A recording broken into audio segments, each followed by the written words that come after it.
SB 1080 was an agricultural land bill, and it proposed rezoning agricultural land for high density housing. Essentially, what it said was if you were adjacent to a residential neighborhood and you had agricultural land in a certain size, like it wasn't, you couldn't do it with an acre, but you could do it if you had, we're in a large enough area and you had sufficient utilities to the property, right? Every area wouldn't benefit from this, but it essentially gave immediate rezoning opportunity for a ton of Florida agricultural land, which I like agricultural land in Florida. I think we should keep a lot of it. But I think what they're trying to do, it seems like, is fix a housing crisis, affordability of housing, and a lack of inventory, or maybe needing more inventory, right?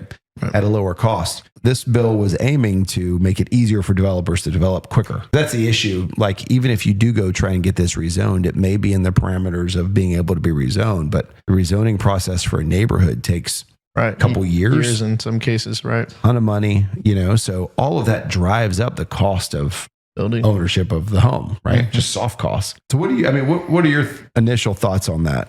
Yeah, I mean, I don't know enough about it to really give a strong opinion, but I feel like just from a glance, it could be a little bit sketchy because there is a reason why we have these regulations and these processes. It should be done correctly. So I don't think we should jump the gun and say, if you're next to the zoning, you get a green stamp. Definitely, I think there should still be a system and processes. Just don't make it as strenuous so that those soft costs are not there for the end consumer. Yeah, I mean, most counties and cities go through these comp plan, discussions every 5 or 10 years where they say, hey, here's the current usage, here's the future land usage. And when they roll these out, it does create opportunity, right? Because the developer could say, okay, here's where I can do high density stuff. I'm going to go try and secure some opportunity there.